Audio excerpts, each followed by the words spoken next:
and I'll give you the key. It's easy. Just keep on hopping, keep on rocking, and don't start stopping. It's everything you need just to walk the scene. And if you wanna make it better, you give it to me, I'll grease it. I believe for you, you wouldn't believe what I see in you. So don't stop, don't let the dream drop hop. Hold up and make it lovely, make it real, and make it yours. Don't stop.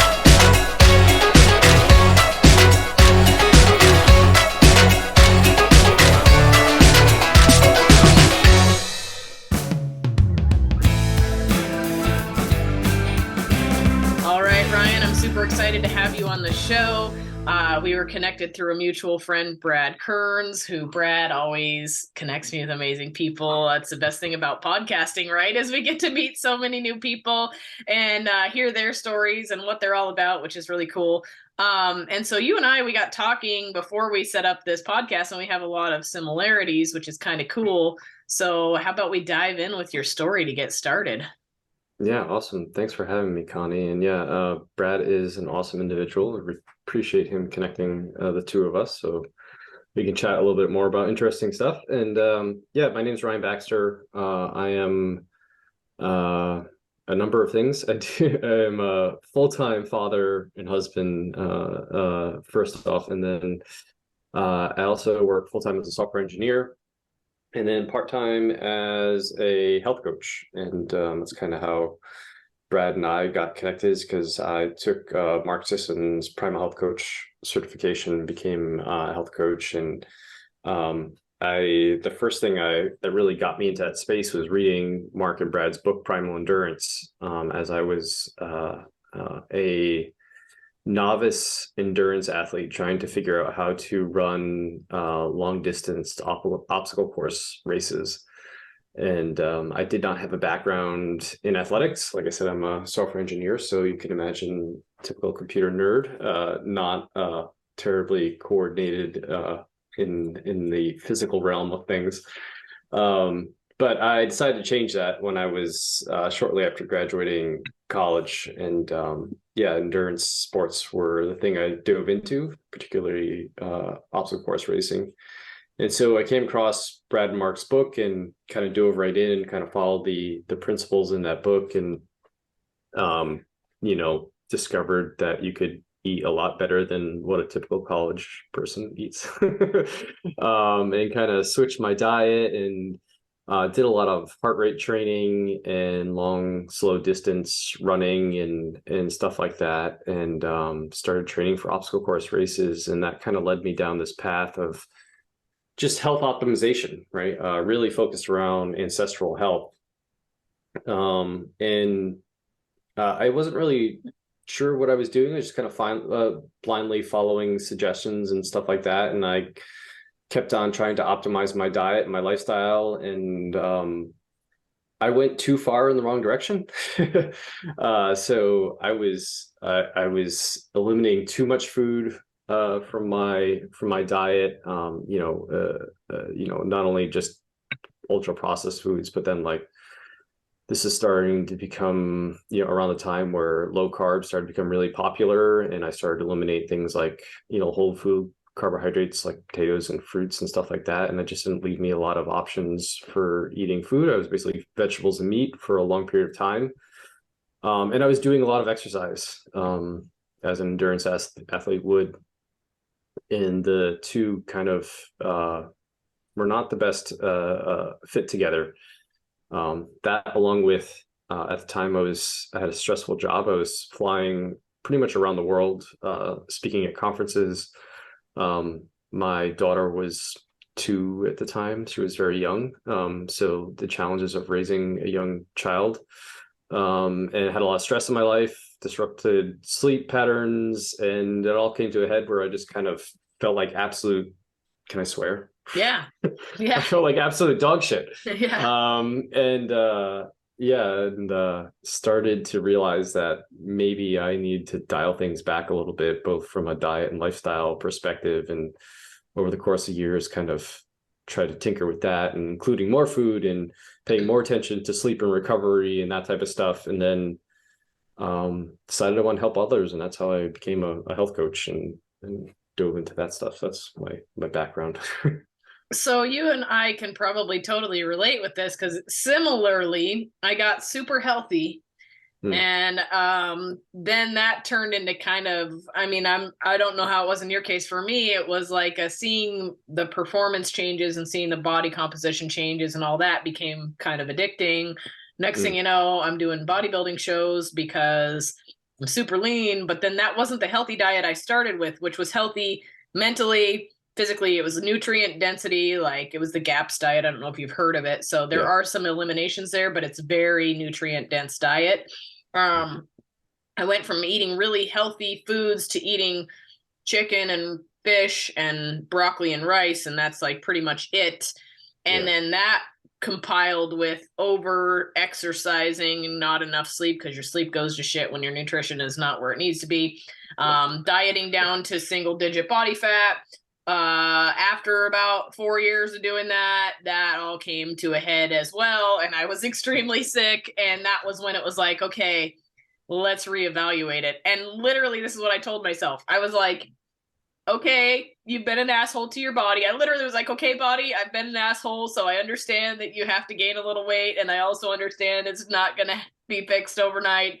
And so let's start this journey of actually taking care of yourself as a whole, not worrying about how you look or how you perform right now. Let's do everything for health, period. So I can totally relate with you. Yeah, yeah, I definitely spent a good number of years trying to get back to that spot. And actually, frankly, I've been trying to, more recently, just even take that, self-care, more food, more fuel mentality to as far as I possibly can take it, honestly. I think, I think the problem, you're probably the same, where a type A person, they commit to something and they go, full on into it. And more is better, right? And until it's not, right? Until more is actually worse for you, right? And just keep on trying and trying and trying and more, and then also, more exercise, more strict diet, and just it compounds and just more stress, right? And Mm-hmm. then you see that thing like less sleep, your sleep quality gets better, and you kind of just tell yourself, oh, this will change, it's only temporary, it'll get better, and it never does. And for me, the thing that made me finally the thing that made me finally change my ways and say, okay, we need to switch directions here, was really just because I had a family, right? Like it was starting to affect my life with my family and my daughter and my wife, and I had no energy. Like I would come home, I could go work out, but then I'd come home and I just sit on the couch, and that wasn't good, right? So yeah, and then it was just all about self-care and like trying to get more sleep and eat more food and figure out what that right balance is for someone who is a hard charging athlete. Because I think that the confusion for me personally was like, I would hear a lot of people talk on podcasts and stuff like that. And the other thing is like, there's so much information out there. It's so readily available and you can consume it. But oftentimes, context does not apply to the information that's given, right? So the information that someone is listening to might be great for someone who's just getting started, coming off the couch, who's overweight and needs to lose a little bit of weight to get healthier. But if you're someone who's an athlete trying to do, powerlifting or bodybuilding or obstacle course racing or whatever, and you already are healthy, like then that information probably doesn't apply to you anymore. And that gets lost on a lot of people, and that was lost on me. I just thought, this is what they say to do. Having a banana is bad. You shouldn't have a banana. So I didn't eat bananas, right? So meanwhile, that's probably the opposite of what I should have been doing, right? Been doing, and so that is probably, the lack of context and the type A personality, I think, is a double-edged sword that can kind of get people in a lot of trouble. Oh, 100%. I totally agree with you on this because, and even now that I've learned the hard way so many times, I can tell you what not to do. Mm. Even now, I have to keep myself in check. I have to have these talks with myself. I'm like, okay, is this really a health? Are you doing this out of health? Or are you doing this for another reason? Like, I kind of have to evaluate things. But do you find, Ryan, when working with clients, now you know how to kind of skirt around the mental portion of that because you've been there, you've had that all or nothing mentality. You've also learned that doesn't work well. I find that I find myself trying to make sure that people don't have that last supper mentality with food and that they see it as a tool for health and not just a tool for weight loss because food and weight loss, they hold hands together, everyone thinks, right? And the only thing they care about is weight loss. They'll eat anything, they'll take any shake, they'll do any pill as long as they see that number on the scale change. And that has affected the way people's thinking is around food to the extent of they can't even hardly eat healthy anymore because it becomes a diet. Yeah, I think the mental aspect around food is like huge for me. And one of the things that I always tell my clients, especially the ones that are interested in weight loss or body composition, is I want you in an abundance mindset around food. I never want you to feel like you are restricted, right? Because I feel like once you start thinking in this restricted mindset, oh, I can't have this or I can't have that, or this food is bad, or this food is off the diet or whatever, you're going to crack eventually. Like there's very few people that can just be like, I'm just not going to eat whatever the food is for the rest of their lives without eventually cracking. And I think that's what leads to this on the train, off the train, on the wagon, off the wagon mentality. Whereas it's like, if you go in with an abundance mindset being like, I can eat whatever I want, but I'm just going to make conscious decisions about when I make those choices and what's best for me in the situation and aligns with my goals, then you're not going into the situation restricted, right?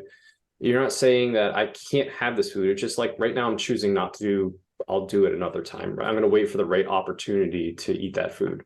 And I think that switch alone mentally helps people kind of stick to things a little bit better. It's kind of like flexible dieting, but I don't, that term also has a lot of connotations with it. So I just rather think like you can eat whatever food you want, keep your mind in a state of abundance, and then pick and choose your times when you want to do that, like Thanksgiving or holidays, like we're around those times now.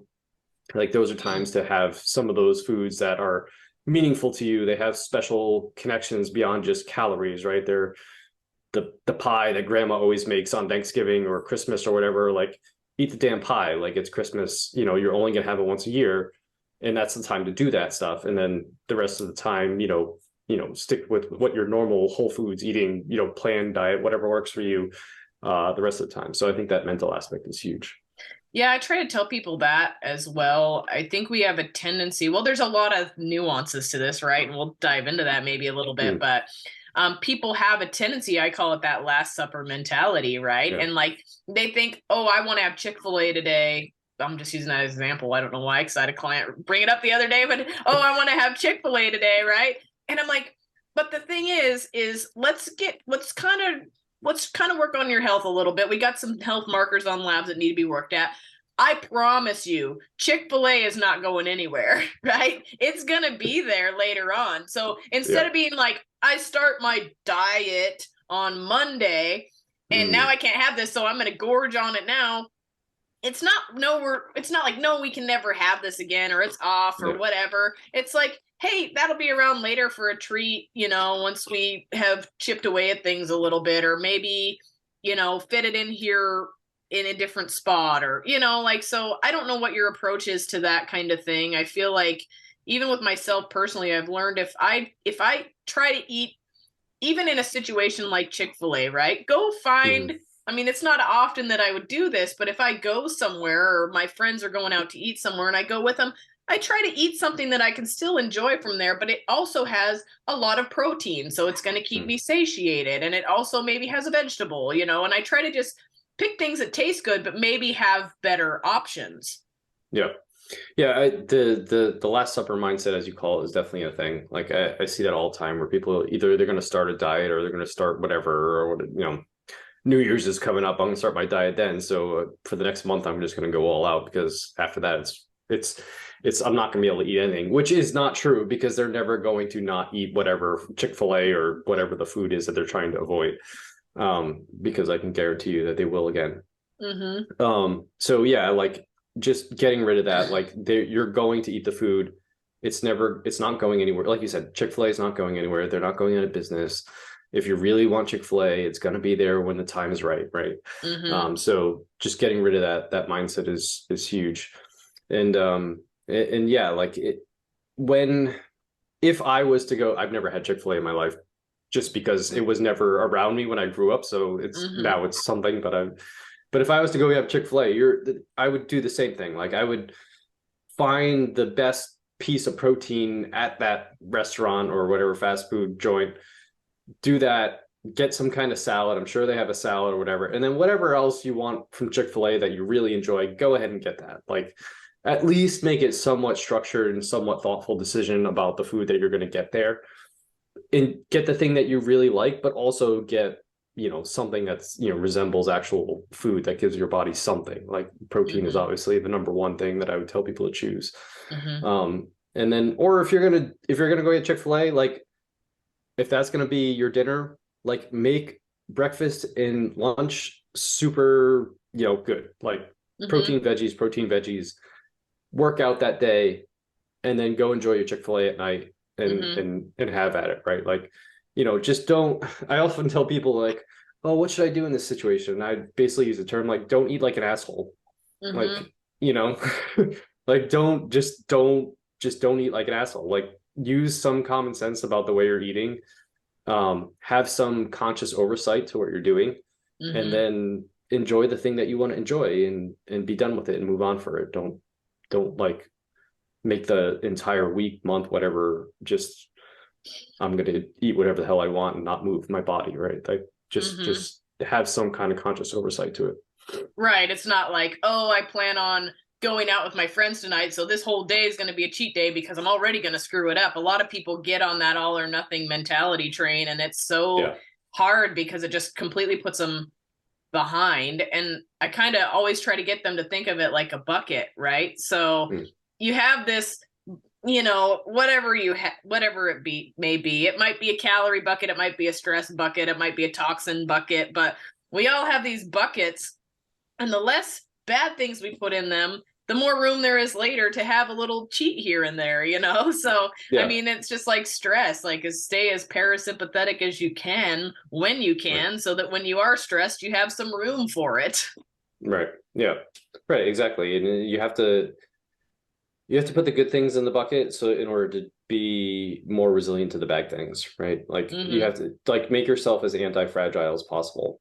And that involves, good stress management practices, good sleep, good eating practices, exercise, movement, all that fun stuff, getting outside in the sunlight, so that when you want to go enjoy yourself, you're not just destroyed afterwards. Like I also think there's also the other end of the spectrum where you're so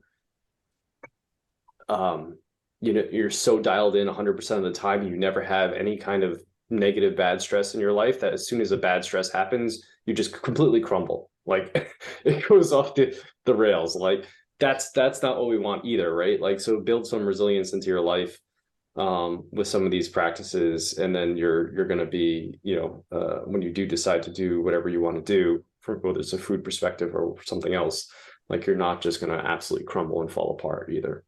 Right. Yeah, I actually have watched this. So my mother, I don't have a huge relationship with my parents. People probably hear me, or I do with my dad, but not my mom. My mom was kind of one of these people that was afraid of the end of the world, and she's afraid of everything, right? So like when Y2K was coming, we had like 55-gallon barrels of water in our house, and all these, like, you remember laundry soap used to come in 5-gallon square buckets? Oh yeah. Yeah, we had like lentils with those, like we had lots of food storage. Anyway, she started out vegan, so when I was a kid, we didn't eat any any animal-based products at all for like till I was like 10, right? And it was kind of funny because when she'd go away on work, my dad would always try to cook us up some kind of animal-based product. But he'd make like spaghetti or something. But I've watched her whole life on extreme diets. So then she was like pescatarian, or she went to vegetarian, then she went to pescatarian, and she'd eat a little bit of fish and maybe a little bit of chicken. And now at 70 years old, she looks like she's going to die, literally. And she cannot eat any foods. She can eat like 3 foods without having a crazy allergic reaction, because just like you said, you also have to have a tolerance to some of these things a little, I think. And when you eliminate so much, it becomes very hard to bring it back. Yeah. Yeah. And it's, the body is very resilient, but it's also like it will adapt to the way you're eating, right? Like this is very true for people who spend a lot of time eating low carb. They'll then all of a sudden make the decision to try and reintroduce carbohydrates, and they don't really have a very smooth transition about it, because there's certain enzymes that the body produces in order to metabolize carbohydrates. And if you're not giving your body carbohydrates, the body stops producing those enzymes, and then that makes for a bad situation once you try to eat them again. And then they're like, oh, I don't handle carbs very well. Well, I mean, maybe not at the moment you don't, because you told your body that you don't need to. And the body's very, it will adapt that way. And so like, we just have to do it a little bit smarter. Like you have to go about it a little bit more strategically and take it very slow, and that's true with anything that you like. If you've been vegetarian for a long time, I don't suggest you sit down to a 12-ounce ribeye and like try to destroy that the first piece of meat you eat. Like maybe we should try like a little bit of ground beef that's very easy to digest or something like that. Like, something that's not going to just throw your body for a complete loop because it hasn't seen this thing for a long time. Also true of exercise, right? If you haven't exercised in a long time, don't go try and deadlift something with max weight. Like maybe we'll just do a couple bodyweight squats and we'll start there, right? So the whole adaptation resilience thing is like, you got to take it slow. You got to build up the tolerance, and people forget about that stuff too, and don't realize that, right? And they're also impatient, right? So, and that's where coaching comes in. It's like, this is how we guide you through these processes. It's not impossible to change things. We just have to do it slow, and we have to do it measured, and we're gonna, look for signs of adaptations and progress in the right direction, and take those wins, and then add a little bit more stress as time goes on, and build more adaptations and stuff like that. So yeah. Well, and that's actually a great thing to kind of touch on, honestly, Ryan, because we've got social media. This social media thing is a bad deal. I had a client tell me yesterday, she's like, I can see why you stopped posting a lot of information on social media. And I was like, well, I couldn't tolerate it anymore. We've got the copy and paste freaking health coaches out there, and diet people. There's the diet push is so hard, like to look like a fitness influencer and to have abs. Like you're not worthy if you don't have abs. That's like a big thing, right? But people think because this fitness influencer looks like this, they work out 6 or 7 days a week and do an hour of cardio on top of an hour of lifting. And I was guilty at one point, right, of the same thing. They think because that person has to do that to look that way, they should do it too. And this person might be starting at 250 pounds or 200 pounds or 180 pounds. They might not, like, that person is also used to that. Their body, obviously adaptations in the fitness space can be negative, right? That person is now having to do more to maintain that because they have done so much for so long. So you see people that want to start a health journey, and what do? They dive into an hour of what's up with running? Everybody wants to start running to get healthy too, by the way. It's the zone two cardio. That's why. Anyway, people think they need to do 6 days a week of this intense exercise and eat in sub 1,000 calorie food, nutrition, diet, whatever. In order to look this way. And what they don't realize is, like, if you're just getting started on a health journey, less is more. Why would you start out at a 10 when you can start out at a 1 or a 2 and get results because you just made a positive change? So a lot of people end up going to a 10.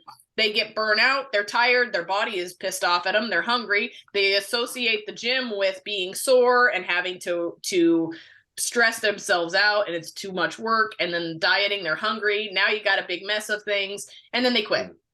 Yeah, absolutely. I mean, I have the most ideal client that illustrates that the opposite can work. I just got off the phone with her last night, and she was, for the past 6 months, she has worked out 3 days a week. She's a mom to two kids, one that's 1.5 at the moment, full-time job. So she, her biggest constraint in her life is time. Like she has a lot of other commitments, right? So her workouts she worked out 3 times a week.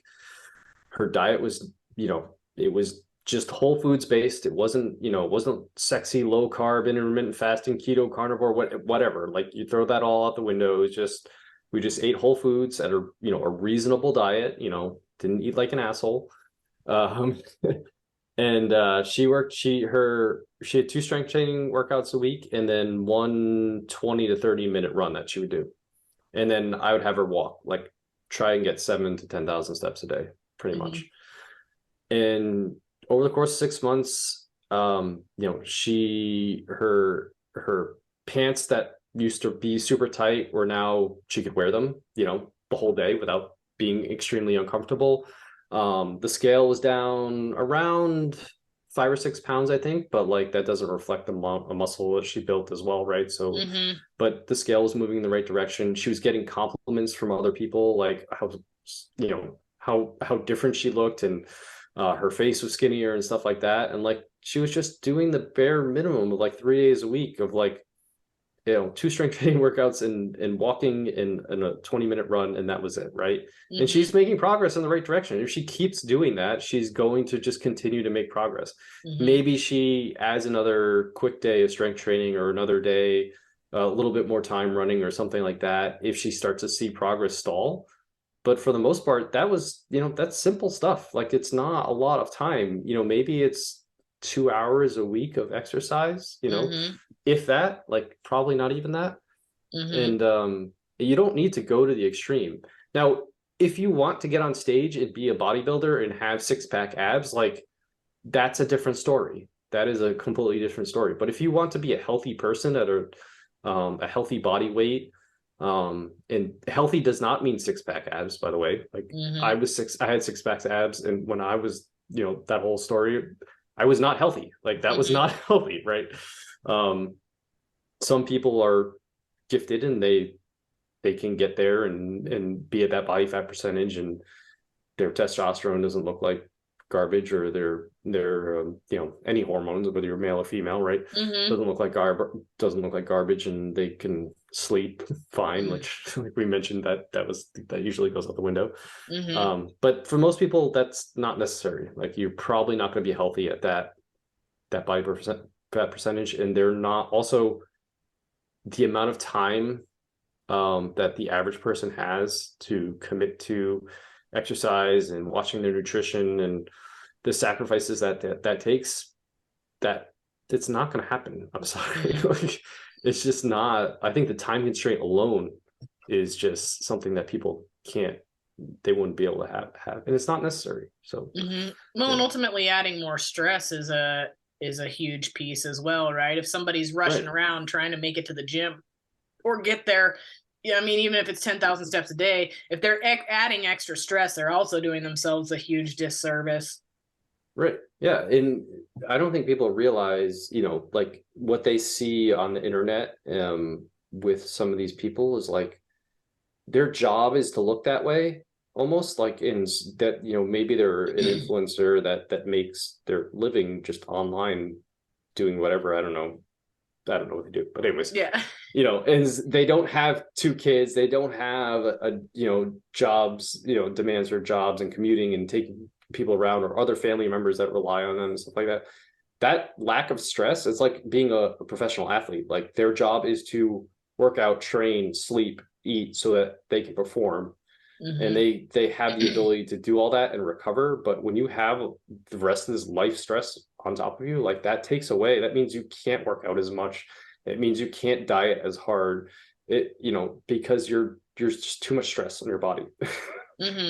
Absolutely. I'm one of those that it's pretty rare I'll post a picture of what I look like online. And if I do, it's as an advocate for looking normal. I never use filters on Instagram, even if I have a big fat zit on my face.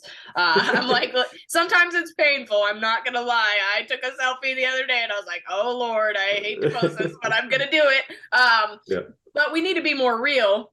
I think that's huge. And I just am not one of those people. Like, I used to be that person where I would post a picture of what I looked like, or I would look back at what my body was back 4 years ago when I was bodybuilding and be like, oh, I miss this. But honestly, that was my mindset then, right? My worth was equated to how I looked. Now it's totally different. I'm like, hey, I've got to take care of myself. I've got to feel optimal. I've got a family I've got to take care of. I want to perform. My ultimate goal is performance, honestly. Like, I want to be able to, if I want to go run a Spartan race next weekend, I want to be able to do that comfortably. May not be running 7-minute miles here. Okay. Probably like 20-minute miles right now. I'm like a brick, but be able to do all of these things with my kids. Like, we go on these crazy hikes, we do all this stuff. And I want to have longevity on my side. And I want to be real on social media about that. Like, hey, I mean, honestly, getting ready for Worlds for powerlifting, I got injured 5 weeks before the actual competition. I couldn't train the way I wanted to. And it was kind of a mental thing. But on the flip side of it, I had to do what was right for me. If I had trained and blew my shoulder up worse than it was already, I would have actually set myself behind. So there's a lot of things we have to keep into consideration about being realistic with our fitness journey, our health journey, our nutrition journey, whatever it may be, setting out to be realistic about things. So, yeah. And I also like you mentioned that your goal is performance. And I think I kind of, in a sneaky way, try to get even my weight loss clients to be focused on some aspect of performance, to have something else that they can measure progress by, that doesn't have to do with the way they look or the scale or their body measurements or the way their clothes fit. And I think ultimately, even if they when they do focus on performance, the body composition stuff generally comes along with it, unless you're already at the peak performance end of this, which most weight loss clients are not. And so just giving them metrics to be like, okay, this is where we are from not only a body composition point of view, but this is where we are from a performance point of view. Because you almost cannot increase performance in the beginning without improving body composition as well. Right. If you're just starting out and you're stepping into the gym after a long time, like, you're gonna build muscle and lean out and all that stuff's just gonna come along with it, right? And you're gonna see your strength increase and stuff like that. And then the body composition stuff just kind of falls in line after that. Because I'm a firm believer that as long as you're eating a decent diet, you're sleeping well, and you're managing your stress, you're moving your body and exercising, like, the body composition just kind of naturally falls into that. Like I said, you're not going to be like stage ready lean, but you can't be unhealthy and overweight and obese doing those things. Basically, it's like, it's almost it's a physical impossibility unless you have some kind of weird outlying medical condition, right? So having kind of switching focus away from those aesthetic goals to more performance goals, just take some of the pressure off, and then the aesthetic stuff kind of just falls in line once you watch the performance stuff go up. And it's more fun, right? It's cool to see someone like, oh, I couldn't deadlift 100 half my body weight before, and now I can, and like, they get all excited about that, and like, oh, by the way, my pants fit better. Right? And I can start, I see my back looks better, right? My arms look better, right? And so that kind of just falls in line with that stuff. So I think performance goals are really for everyone, no matter what what you're trying to accomplish, it just makes things a lot better. Well, and not only that, but I find once somebody pushes themselves a little outside of their comfort zone and they achieve something cool, like I recently had a client do a Spartan sprint. Actually, she did the whole trifecta this year, but Awesome. she started with a sprint and she all of a sudden, like, we literally had a call. She was almost in tears. She's like, I never, ever, ever thought I would ever do anything like that. Right. And she's like, I can't believe it. And then once you achieve something, this is the hard part. Once you achieve some, she didn't go out and run it at top speed. They just walked it and did the obstacles. But it was like, holy cow, I just did this thing. All of a sudden you realize you're unstoppable. You can do anything you want to do. And you're in control of that. You're the driver of that bus. And that's a huge thing. Yeah, absolutely. And that it's like getting that ball rolling is like the best is the best part, right? It's the hardest thing to do, to get that momentum just to get started. But once you do get that ball rolling in the right direction, everything else just kind of keeps on trucking, right? And the thing is, you have to always, don't let something, there's going to be hiccups along the way, right? There's going to be things that don't work out. Like you said, like 5 weeks out from your competition, you had an injury, right? And you couldn't train at all, but that didn't stop you. Like I'm sure you were still trying to do everything you can to both heal that injury and progress in whatever way you can, find alternate ways of lifting, whatever, to get there, right?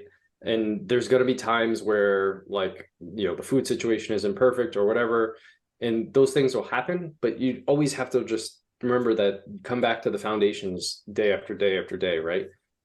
Are you going to sleep good the next day? Are you going to, try and get out for your walk that you missed? Are you going to do your meditation that you might have skipped the day before?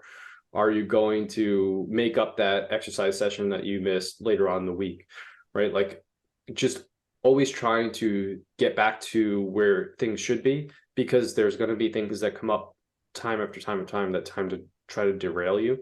And that just keeps the ball moving, right? Always moving forward, always trying to look for progress. And failure happens, and that's okay. You just have to learn from it. Like, what went wrong in this situation? What could I have done better? What could I do next time? That to avoid the problem, and just move on for it, and keep on trying to get better. Mm-hmm. I love that. So my question to you, Ryan, is when you start working with a client, obviously you're going to work on the mindset portion, because that's a huge piece of eating, nutrient dense foods and not sabotaging yourself with a bunch of junk food. But there's so much, such as we talked about, mental portion of it, right? We are taught that in order to enjoy time with our friends, we need to eat the junk food, and as a celebration you eat junk food, and there's so many, like, right? I mean, you get good grades with your parents when you're a kid, you go out for ice cream. It wasn't salad, it was ice cream, like we are programmed that food is also a reward system, so there's a lot of pieces around that. So how do you combat some of that stuff with your clients? I try to tell them that there's a couple of things, right? So the first thing I want to make sure is that these special occasions, right? These are what these things are. They should be special occasions, and that they should truly be like that. So every day should not be an excuse for a special occasion, right? So I had a client, she has a lot of social engagements because of work, right? Her job involves taking clients out to dinner and lunch and blah, blah, blah. So she's eating out a lot, and eating out a lot is hard, right? Because even if you try to do the best of your ability, picking the good stuff on the menu, you really don't know how that stuff was prepared in the kitchen. So, you're just kind of estimating anyways, right? Like, so that's the challenge to begin with. But then, like, she, I had to be upfront with her and be like, okay, we're going to have to pick and choose the times we're going to have a drink or have the dessert or whatever, right? Like, because you want to save that stuff for when it's really meaningful for you, like the most meaningful occasions, to have the piece of pie or the birthday cake or whatever. Like, your coworker's birthday, is that more important to you to have cake there or on your son's birthday? Like, which one are you going to choose? Obviously, you're going to choose your son's birthday, right? So I try to put it in context of like attaching the food to the meaning and the social engagement, the people that you're around with, right? How important is that to you versus if you're going to have it here, you're going to have to sacrifice it somewhere else. So where are you going to do that, right? And that helps frame the discussion with them as like, okay, if I'm out at my church gathering, I'm going to skip the cookies and the cakes and all that fun stuff. I'm just going to have, maybe I won't have anything. Maybe I'll eat before I go. Maybe I'll just have a glass of water, whatever. Because I know, this weekend I have grandma's 90th birthday and I want to have a piece of cake and celebrate that with her because that's a special occasion to me. Like, so for people that are in those situations a lot, that's the kind of mindset I try to help them frame their choices around making that decision. Ultimately, though, I try to have people eating in an environment that they're under as much control as possible, right? So for people who travel, right, traveling for work, whatever, if you can stay in some kind of place that has a kitchen, that's the best thing. Like that way you can go to the grocery store, you can grab some food, you can make the stuff in the kitchen at the place you're staying with, like you get an Airbnb, like that's the best situation. Another simple thing is like, don't have stuff in your house that you're going to eat no matter what. Amen. If you can't resist the pint of ice cream in your freezer, do not buy the pint of ice cream, right? If you want to get ice cream, you're going to have to go to the store and get it, right? Some people are really good at that. Like the cookies can be on the counter, the cake can be out sitting right in front of me at my desk. It doesn't bother me not to try and eat that stuff. Like it could be right in front of me and it doesn't bother me. Other people knowing that it's just locked in the cabinet around the corner will drive them absolutely bonkers until they actually eat it, right? So like the environment that you're in, like make it as conducive as possible to the way you think you should eat. And that could be in your house, it could be when you're traveling, wherever, like your office, at work, like don't have something sitting on your desk all day long that you're going to eat. Like don't walk by the break room with the donut sitting on the table. Like just try to goose the environment as best as possible in your favor and avoid those situations. So it's like mindful, conscious decisions, like just being aware of what you're doing and what your triggers are, and having some conscious oversight to your environment, the food you're eating, that type of stuff, the choices that you're going to make, planning ahead, that type of stuff just helps enormously without having to like always eating the thing, right? Always having to eat the thing. Do you find over time, Ryan, that also when people are focusing on nutrient density and eating quality proteins, carbs, and fats, that those cravings actually tend to go away? The less you introduce them into your diet, it kind of gets to where you don't crave it anymore. Yeah, I think first it has to do with, I want to crowd out the foods. So a lot of people that come to me and they're weight loss clients or whatever, the first thing I look at is I have them do a 2-week food log. I tell them, eat the way you're currently eating. Don't try to impress me. I don't really care. I just want to see how you're currently eating. And I'll look at that and say, okay, here's areas of improvement, right? I see a lot of snacking or whatever that's happening here, et cetera, et cetera. And they probably expect me to say, all right, I'm going to come in, like be the hard ass coach and like strip out all this stuff and just say, don't eat this stuff. Instead, I just tell them, okay, I see you're eating a lot of this stuff. I see your protein's a little low. Why don't we try and up that a little bit? Because I know it's the most satiating thing. And then there's also that protein leverage hypothesis that says if your body not getting adequate protein, it's just going to continue to try and eat and eat and eat until it gets the amino acids it needs. So if we can just bump that up to where it should be, that's going to solve those two things. You're going to feel more full and you're going to have a lot of the nutrients that your body's going to crave, whether that's amino acids or micronutrients. And that's probably going to eliminate those possibilities. The other thing I look for, I have them take a picture of the food they're eating, like visually see that, not only log it, but take a picture of it. Because I want to see how much food volume is on their plate. So a lot of people will just like, they'll have some protein, they'll have, a handful of vegetables, and then like whatever else carb thing, or maybe they don't even have another carb. They just have a little piece of protein, a little bit of vegetables at each meal. And then they're like, I'm starving all the time. I'm always hungry, blah, blah, blah. All right, well, we got our protein up to the right amount. And you're still hungry. Let's try just adding a little bit of volume to your food, like for not a lot of calories. And that means typically vegetables, right? Like, so what vegetables do you like? Like, I'm not an anti-vegetable person. If you are, fine. I don't believe that they're going to kill you. I love vegetables. But anyways, that's a whole other discussion. But like, let's try to add some vegetables to your plate. Like, load that plate up with as many vegetables as you want. I don't really care. Like, put the broccoli on there. Don't go dumping a whole bunch of salad dressing and nuts and all that other stuff on top of there. But like, let's throw some salt and pepper on there, a little bit of olive oil, load that thing up with vegetables. Now, how do you feel? Oh, I feel a lot fuller. Yeah. Like, and then you kind of crowd out. And then you start to see the snacks and the picky stuff that they're picking at.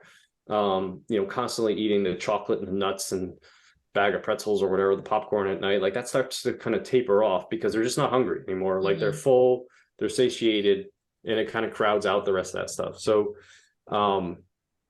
it's another trick of like, dealing with those special occasions, just like load up before you go there, like on the healthy stuff. Like, make sure you are full going into that special occasion type of situation, so that you're not like sitting there with the at Chick-fil-A and like ordering 8 chicken sandwiches and a bunch of fries and a shake and whatever. Like, make sure you're full going there, so you're not going to want to eat as much.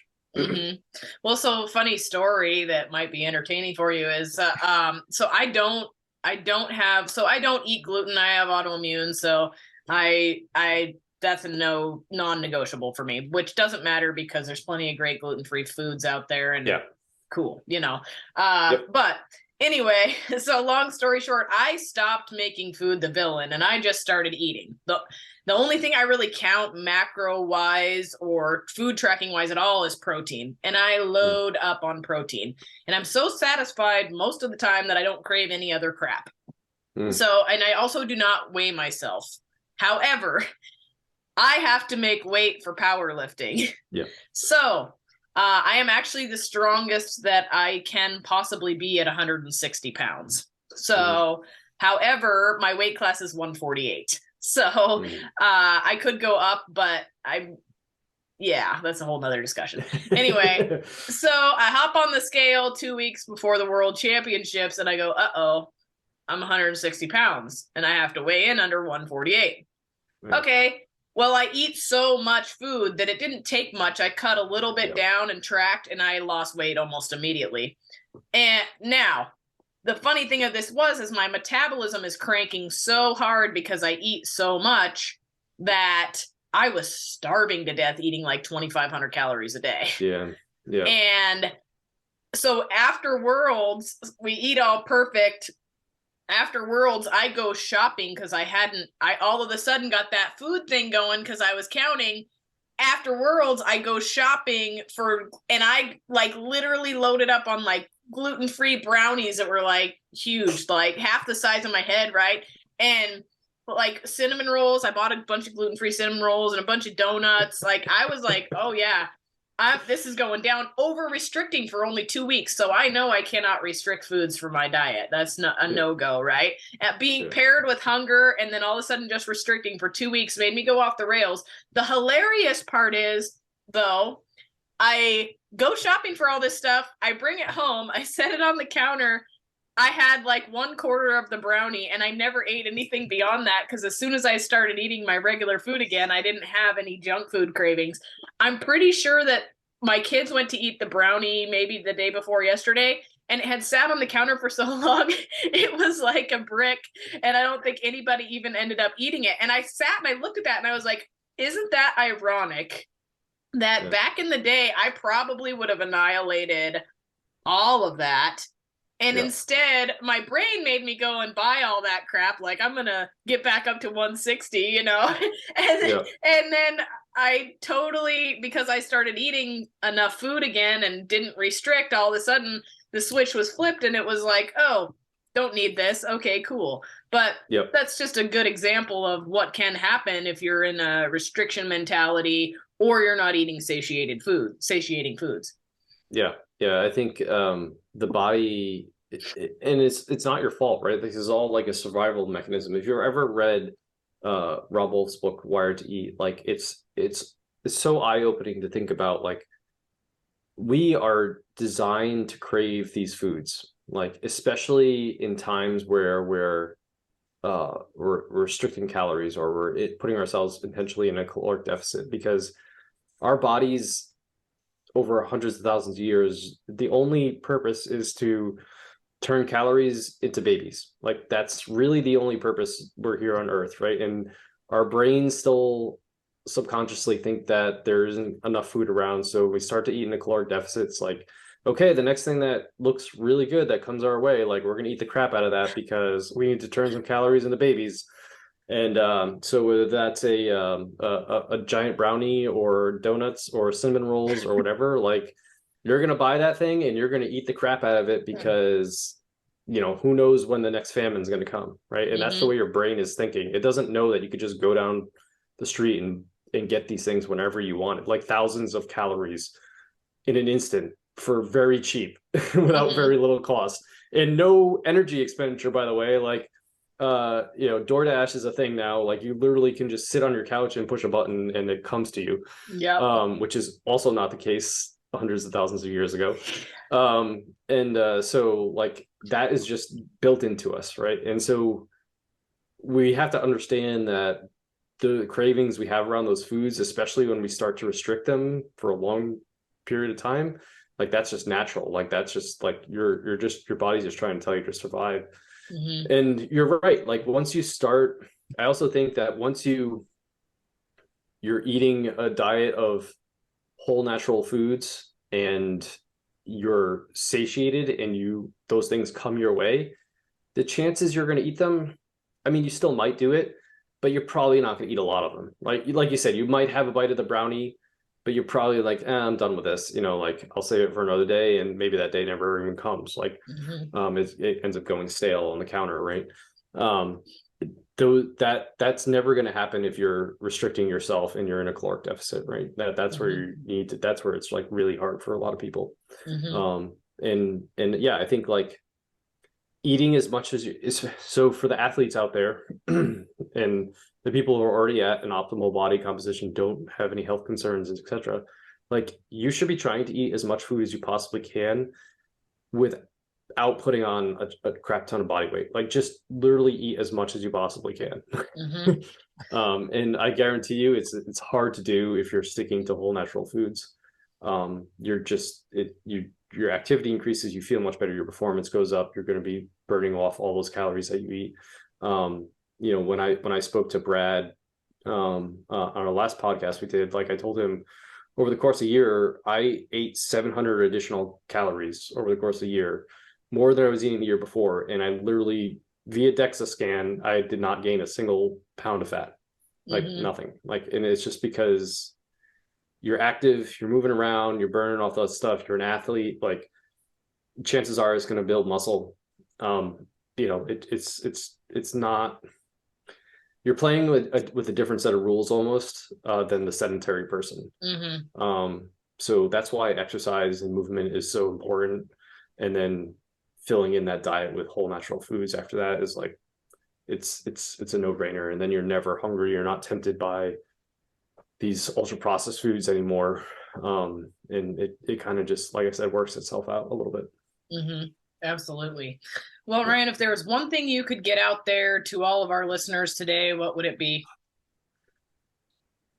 Related or not related to what we talked about? Anything.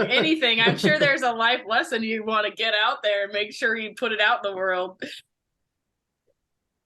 I'm going to go with the least sexiest thing that comes to mind, just because I'm a firm believer in this, is I think that everyone should be getting 7,000 to 10,000 steps a day.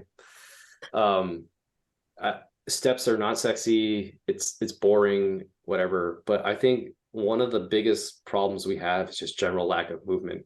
And I think if people moved more, especially if you can do it outside, like if you can get outside in the sun there's so many added benefits, like the vitamin D and the stress relieving of being outside in nature, and the sun in your eyes helps you sleep better, and like all that stuff is just so good. Not to mention you're moving your body and burning a little bit of calories.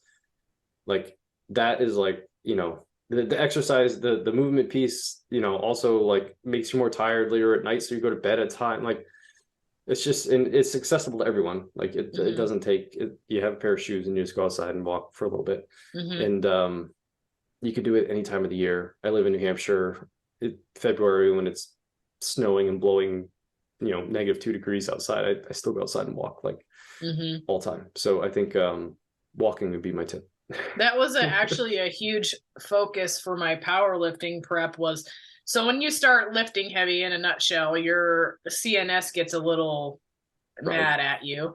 And the first thing that goes to crap when your CNS gets mad at you, obviously, is sleep. And I would sleep until like 1 or 2 in the morning, and then I could not go back to sleep. So I immediately was like, okay, I got to get sun in my eyes first thing in the morning and try to regulate these cortisol patterns and try to do everything within my power to get good sleep at night, because you can't recover if you don't sleep. And so I literally would wake up, and the minute my eyes open in the morning, I would get out of bed, put on some pants and a shirt, and put on my shoes and go walk all the way down, like a mile down to the stoplights and back. And it was a game changer in my sleep. Huge. Yeah. And people are like, oh, well, I couldn't do that. I need to have coffee. I'm like, no, you would be real surprised if you just put on your walking shoes, step out of bed and step out the door. You would be real amazed how well your body wakes up. Yeah. Like the number one hack for that I tell people is like walk after every meal. Every meal you eat, just go for a 5-10 minute walk. Like, and just start there. Like it doesn't have to be sexy. It doesn't have to be long. It doesn't have to be crazy. Just when you eat, walk after that. And then you're probably gonna get pretty close to that 7,000 to 10,000 steps a day if you do that. So that'd be my tip. Well, I love it. How do my listeners come find you? Yeah, sure.